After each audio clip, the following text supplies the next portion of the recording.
Oh my, what a coincidence this is. Traveler? Paimon? Why is there something so fishy about hearing such a powerful fortune teller use the word coincidence? Perhaps, but it's no lie.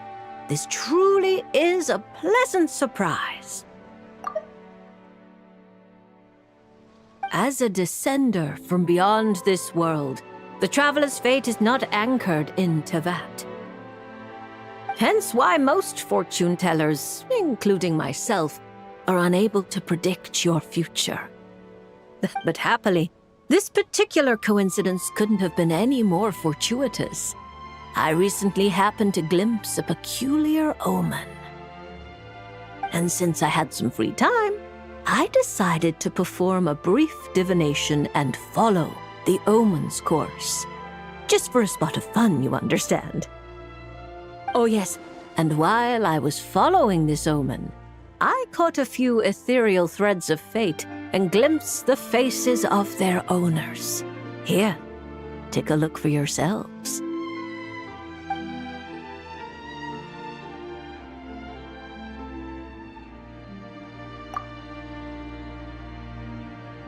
See? Didn't I tell you? Someone with so many friends was bound to recognize them all. Hi, you two. It's been a while, hasn't it? I thought I'd lend a hand with Barbie's divination. Indeed, if Alice hadn't insisted, I'd have treated these names as minor variables and discarded them from the divination. But then you would have missed out on this fun little excursion, wouldn't you? Besides, as mages, we couldn't possibly disappoint the little cuties involved in the prophecy now, could we? It's the dream of every child to receive wonderful gifts, go on grand undertakings, and watch mysterious prophecies unfold. Which is all to say, we simply had to see this one through. And there's no point arguing with Alice. Anyway, if I can gather these minor variables together, I should be able to adjust my divination. So here I am, seeking them out, and if possible, offering them a little fortune-telling. I don't have time to go around divining things like that, but I'm sure it won't be long. Is that why you've set up this stall? So you can sit and wait for them to arrive? Don't worry, I'm not just sitting around twiddling my thumbs. This Dodoko is simply a stand-in. I'm still working on my research. That's right. And I installed sensors on Barbie's Dodoko. As soon as the right person shows up, she'll receive an instant notification. And Dodoko will give a happy little wiggle to make sure our visitors are drawn on in. What are you doing back here? Take your arm off that. You'll knock my scryglass onto the floor. And hold that cup steady. I don't want you spilling hot chocolate on my manuscripts. All right, keep your hat on just 1 second. There you go, Barbie, this one's yours. I hardly put any sugar in it, I promise. When you say hardly any sugar, I can't help but feel like we're not speaking the same language. Back to business. After we followed up on Barbie's divination, I was hoping to gather everyone up, everyone involved, that is, and throw a huge party. All right, keep your hat on just 1 second. There you go, Barbie, this one's yours. I hardly put any sugar in it, I promise. I've even decided how we can send out the invitations. Don't worry, I've already picked out the most beautiful birds available. Picture it. In the dead of night, a huge, pure white bird flies through your window with a mysterious letter in its beak. Then you open it, and a whole new world appears before your eyes. Unfortunately, as I told Alice, doing that would only serve to disrupt the path of fate. Besides, dealing with such small prophecies is a real pain, so it's off the cards. Oh, fate is such a spoilsport. Nevertheless, we can still have a party. When the time is right, I'll invite everyone myself. And as I do hate waiting for parties, Traveler, Paimon, can I leave the job of bringing your friends here to this stall to you? Then we'd be the ones disrupting the path of fate, right? Seeing as the people in the prophecy already have ties to the traveler, in theory, their fates are already intertwined. If the traveler steps in to invite them and hurry things along, it shouldn't have too large an effect on the divination. Reliable as always. For the sake of the party, it's in your hands. I promise to save you the best seats, closest to the cake. Barbie, why are you tearing that paper apart? What are you doing? I'm using it to plug my ears. Between you and Nicole, if my head isn't hurting, then my ears are. Ugh, I miss Octavia.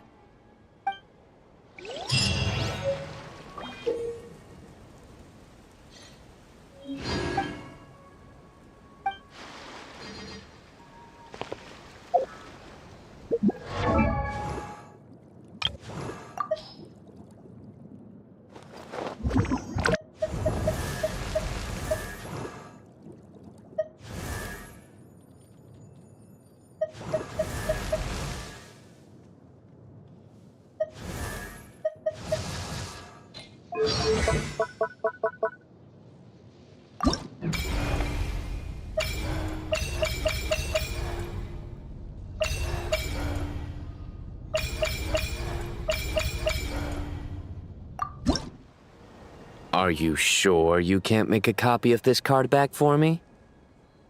Absolutely certain. It's very impressive. Maybe we could come to some sort of arrangement? Absolutely not. I see. Obtaining beautiful card backs and playing powerful cards both require a certain price. I think I understand.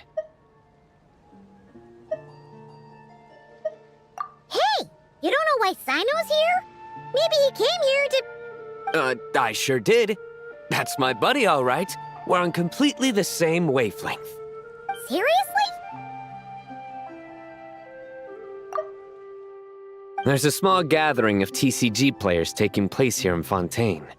I heard participants get event-exclusive card holders for free. There were no pressing matters at the Academia, so I came over. Even if there were pressing matters, Paimon has a sneaking suspicion you would have found a way to make them not so pressing. You're right. I managed to finish almost all of my work after only 2 weeks of overtime. Sethos helped out too, so I promised to bring him a card holder for his trouble. He's very good at paperwork.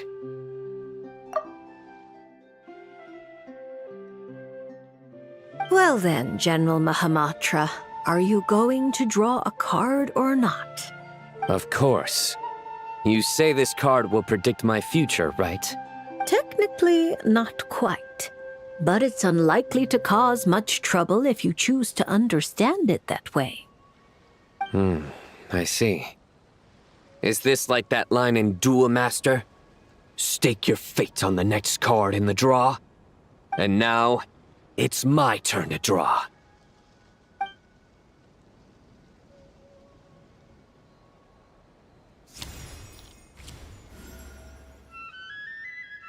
Ah, Reversed Temperance. A fitting card for the General Mahamatra of the Sumeru Academia. Alice mentioned him a few times. She finds it funny that the stuffy old Academia has a General Mahamatra with such a well-developed sense of humor. Please thank her for the compliment. Now that I've drawn a card, what should I do next? Since it's reversed temperance, or rather, reversed artistry, I suggest you maintain a state of doing nothing for the time being. You've been acting rashly and have nearly lost your footing on the narrow bridge of fate. It's because I've been playing too much cards, isn't it? Sethos and Tainari told me the same thing. I've already adjusted my schedule. I'm not talking about playing cards. I mean your working hours. Surely Genius Invocation TCG isn't the only thing that demands the General Mahamatra's full attention. My duties don't leave me much room to adjust them.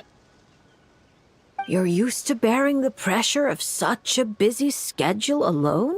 There are other Matras. We share the pressure among us. But they all rely on you? Not just the Matras, but the researchers and the people of Sumeru. So many people put their faith in you, General Mahamatra. They never tell you. Perhaps they don't even realize it themselves. Why would they, when they're all so captivated by your unstoppable wit? But you can feel their gazes, looking to you night and day. Oh, and the shadow that walks beside you, he too is one of your burdens.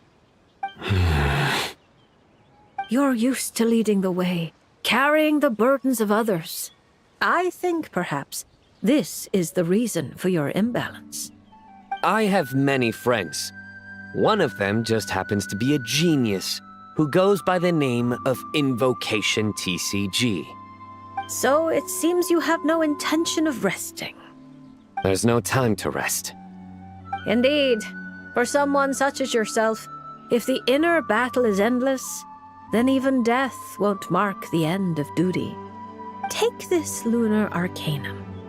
Perhaps it will lead you to the reason that restores your balance. When it does, the battle within you should also reach a decisive end. Thank you, Traveler in Paimon. And my thanks to you as well. And don't worry, I promise I won't start acting too crazy. Huh? Why would you... Wait, was that... What does this have to do with acting crazy? Because now I have this card. People might accuse me of being a bona fide lunar tick.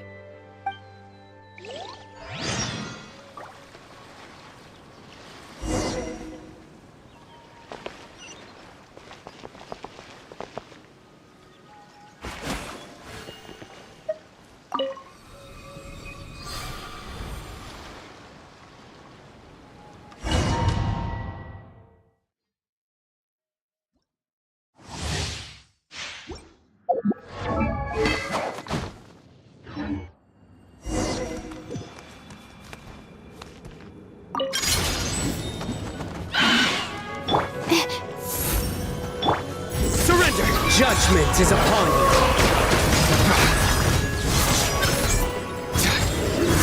You stay condemned. Your penance is due. Guilty. Cole, learn to command. Through me, justice is served.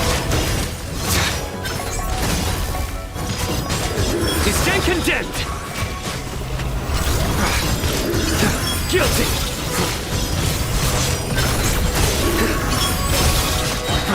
Stars, shine for me. Judgment is upon you.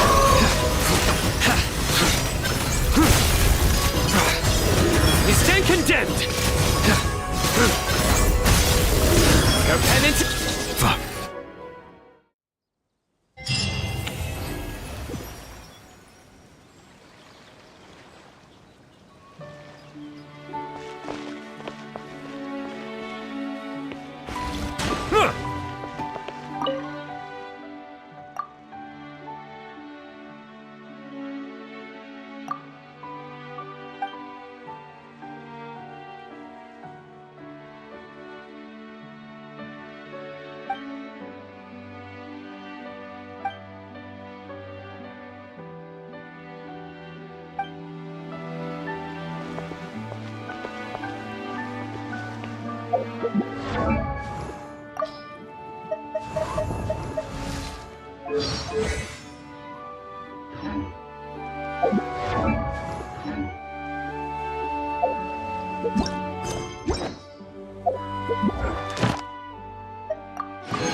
Hello there, Lady Trismegistus.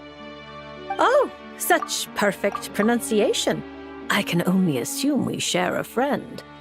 A certain Miss Columbina recommended your services.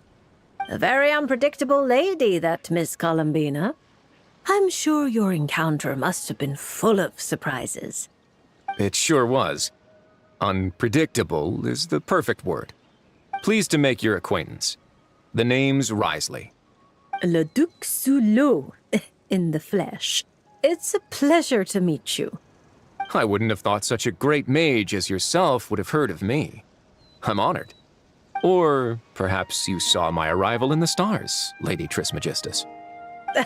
Since we're already acquainted, let's dispense with the formalities. You can call me Barbeloth. Then please, call me Risley. This isn't official business, so there's no need for titles. I'm just a regular citizen of Fontaine enjoying some time off the clock. I came across some freshly baked conch madeleines on my way here. I hear mages enjoy a good tea party. Please, take one. Oh my, this is a very popular dessert at our parties. I've been here for quite some time now and read the fortunes of a fair few people, but this is the first time anyone's come bearing gifts. Thank you, Mr. Risley. I'll make sure to share it with Alice and the others. Is that my ears I feel tingling? Barbie, you simply have to save some for me! Don't let Nicole scarf the lot down before I get there. It's not like she hasn't done it before. Yes. I'll make sure she leaves some for you. Honestly, you could have timed this better. Here I am, hoping to maintain the Hexenzirkel's dignity in front of our new friend. It's quite all right. Where's the harm? Powerful people don't have to be serious all the time. Everyone's entitled to a little personality. Exactly. As a matter of fact, optimism and cheerfulness are core entry requirements of the Hexenzirkel. This is the first I've heard of it. It's a new rule I just came up with. The Hexenzirkel is supposed to bring joy to the world. It's only natural that we are cheerful and optimistic. Speaking only for myself, I support everyone enjoying life however they please. Provided no laws are broken, of course. That's a provision you might struggle to get Alice to stick to. Oh my. Well, this is a concern. You two do realize I'm still here, right? Besides, I'm not going to do anything criminal in front of the administrator of the Fortress of Meripede. And even if I was, I imagine your rooms are more spacious than the Knights of Favonius' solitary confinement room. Isn't that right, Mr. Risley? As though a mere solitary confinement room could hold a legendary mage such as yourself. I'm sure Lady Alice has willingly accepted her punishment, no doubt due to her humility and unimpeachable trustworthiness. Exactly. You couldn't be more right. Please stop, Mr. Risley. You really shouldn't encourage her. Once she's in a good mood, there's no telling what Alice might do. That's right! The Traveler's the honorary knight of the Knights of Favonius, you know.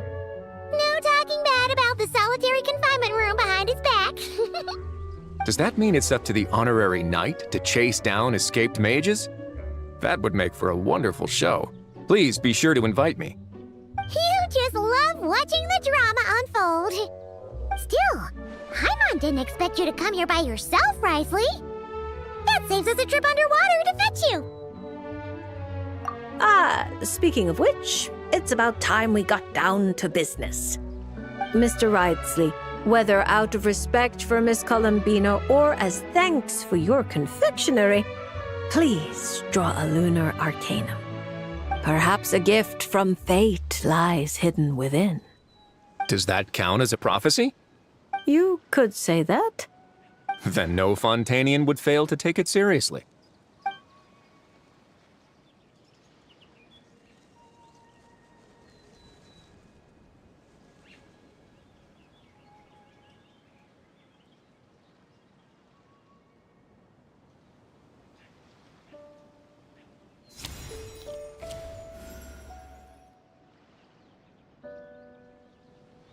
I'm not too familiar with these cards.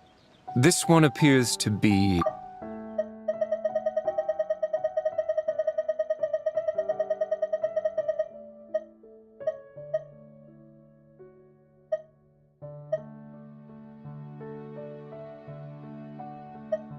Le Duc Sulou, in the upright emperor. You seem lost for words. Is this card bad? There's no need to worry. I can handle whatever you tell me. Quite the opposite. This card signifies eternal dominion and unshakable authority. If this represents your future, then you have already reached your destination. But your fate keeps rolling forward, forever changing, which can only mean... Perhaps it's not the person who changes, but their environment? At least for now, such a tendency does seem to exist. Then I guess I can be a bit more confident in my intuition from now on. I previously visited Nodcry on official business and gained quite a bit of insight. Since then, I can't help but keep an eye on the local news. Then one night as I was gazing at an unusually bright moon, I found myself thinking that the world is changing. The world is constantly changing. But with the introduction of such huge variables, we must all be prepared to face the unknown. That said, judging by the card you picked, you shouldn't have much to worry about. No matter how your environment changes, you have the means to either adapt or resist. Such wonderful news. Looks like I didn't take that punch for nothing.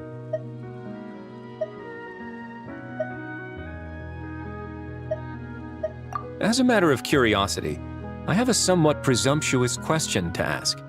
I hope you don't mind. How sly. You're deliberately trying to pique our curiosity, Mr. Risley. Now we have no choice but to insist that you ask. Then permit me to be frank. I've always wondered, how exactly does a prophecy ensure its own fulfillment? Take me, for example. My reading says I'll remain stable.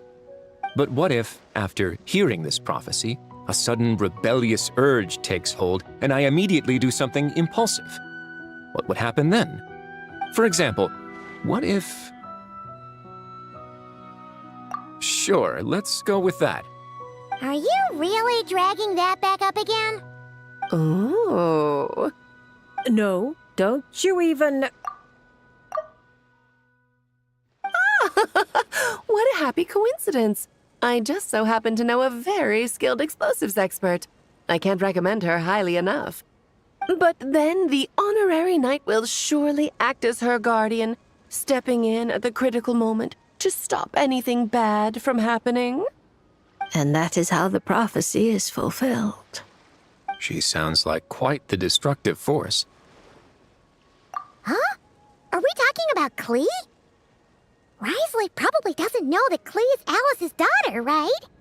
Well, actually, I think you'll find her full title is Daughter of the Great Adventurer of the Realms, Dodo King, Defender of Old Mondstadt. We don't have time for all that. Fine. She's the most adorable child of Alice, the Dodo King, the veritable Spark Knight, Klee. Honestly, we really should go back to my original plan and throw a fabulous party for everyone, where I can introduce you all properly. That way, when Klee goes to Fontaine, she'll have plenty of new friends to drink tea with. That sounds like a wonderful plan. I'm looking forward to it already. After all, it's not like I can turn down a good pot of tea.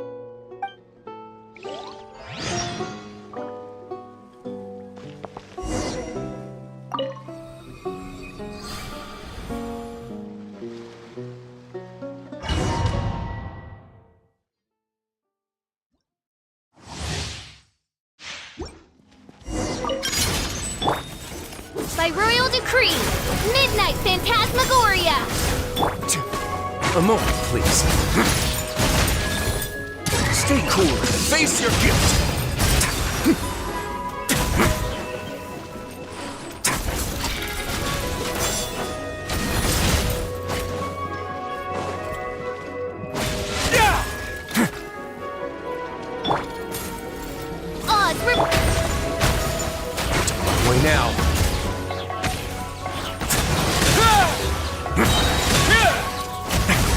get a little chilly.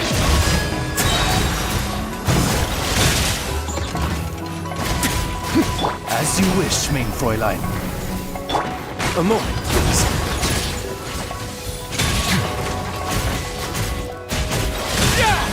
Stay cool and face your gift. By royal decree.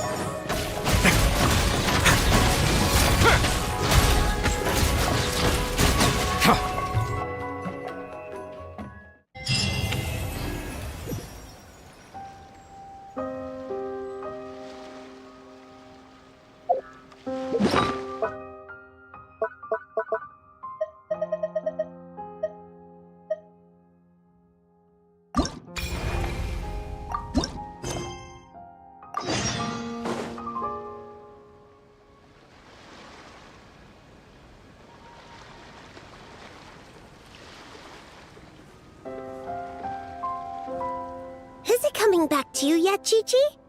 Oh, I'm sorry.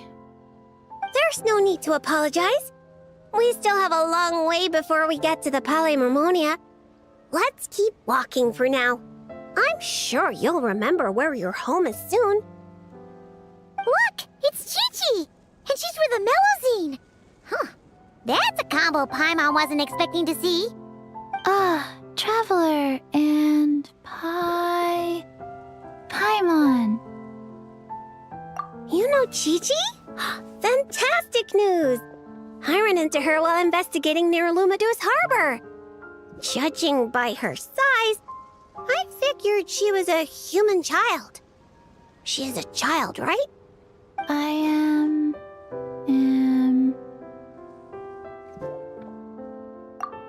Right! We go way back! We're the best of friends!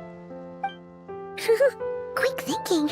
If Chi-Chi had said she was a zombie, you might have scared her half to death. Yes, best of friends. That's right. Wow, this is a happy coincidence for sure. To be honest, this is the first time I've ever found myself completely at a loss. I take it you know about her memory issues? She can hardly seem to remember anything besides her own name. Chi-Chi gets like that sometimes. Poor child. I was going to take her back to the Maréchaussée Phantom and let her stay there for a while. But I hoped she might get some of her memories back on the road. Since you're such good friends, I take it you know where she lives? It would save such a lot of trouble if I could take her straight home. We know, but it's, a very long way from here. Very long way? I followed a Sealy all the way to Lumidu's harbor. Huh? You remembered something? What happened before that? Before that, Dr. Baiju took me on his rounds at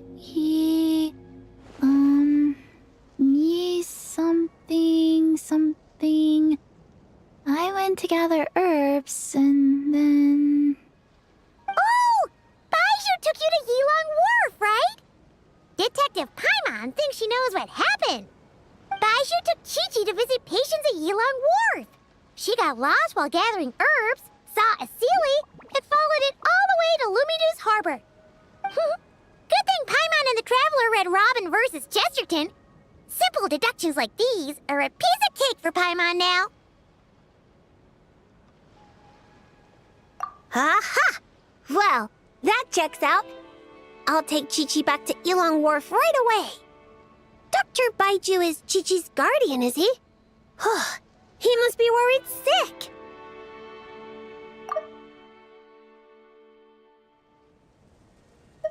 Oh, you're right. Paimon almost forgot about that. Berbelos, are you there? Can you hear us?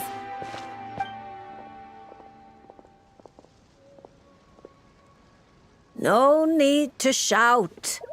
I've been here all along. I simply didn't want to interrupt your conversation.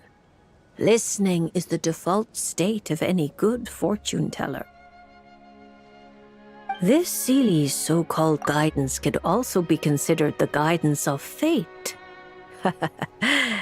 Since you're here, Chi-Chi, why not let me read your fortune? Fortune?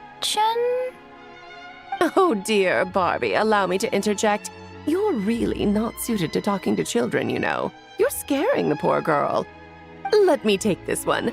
Now listen closely. This is how you deliver a little surprise gift. Ahem. Little Chi-Chi, member of the Little Hexen Circle, I'm the mother of your ally Klee, Auntie Alice, the greatest witch in the world. Nice to meet you, Auntie Alice. Ah, what a sweet, polite little child. Come now, let Auntie's friend, another great witch, throw you a wonderful surprise fortune-telling party. Fortune-telling party? That's right. Look at the cards in front of you. Aren't they pretty? Do you like them? I like them. That's wonderful. Now, can you pick one for me? Is this one all right?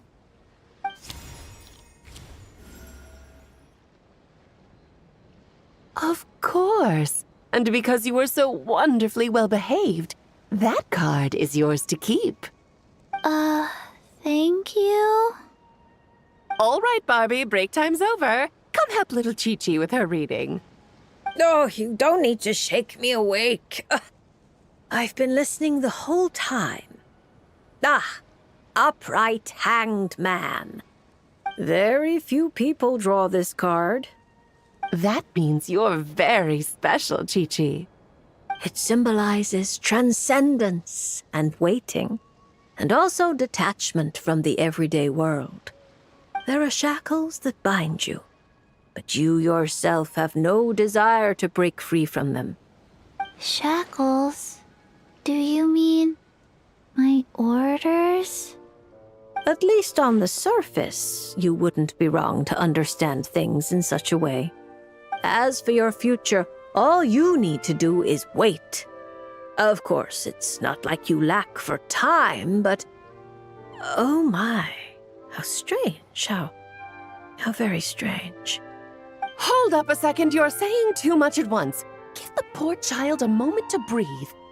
Let Chi-Chi savor her little gift first. You really do need to show a little more patience with children. What do you think, Chi-Chi? Do you like your surprise? This card is pretty. Thank you, Auntie Alice. Oh, good girl. You did such a good job remembering Auntie's name. Oh, Auntie would love to chat with you some more, but it's time for you to go home. If Auntie Barbie has more to say, then next time the Hexen Circle meets, she can make a prophecy for every little witch who attends. Wouldn't that be lovely? Could you not add to my workload without asking me first? Then it's settled. See you next time, Chi-Chi, and all of you witnesses. Bye-bye, Auntie Alice and Auntie Alice's best of friends. Phew! Is that all over now? Did those two voices just come from this doll? What kind of toy is this? It's so cute! Where can I... no, that's not important right now. Chi-Chi, let's go find that Dr. Baiju of yours. It's time. Chi-Chi should go home. See you next time, Traveler and Paimon. Card. Gift. Pretty.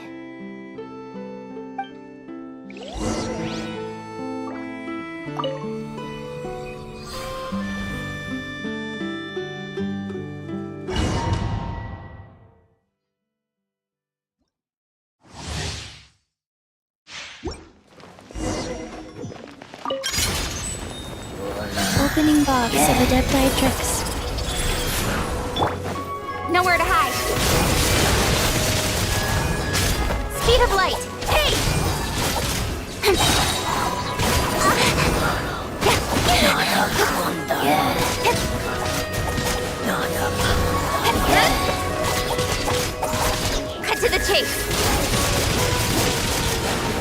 Orders given. Orders received. Don't blink!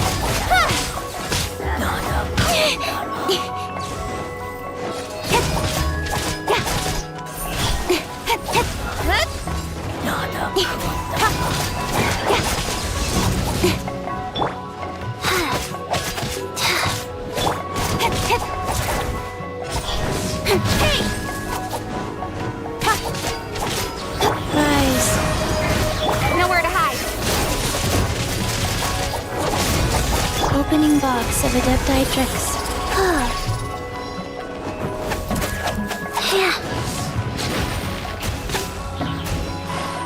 Life goes on.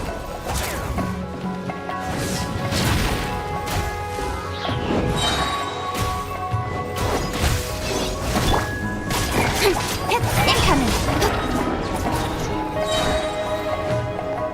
Orders given. Orders received.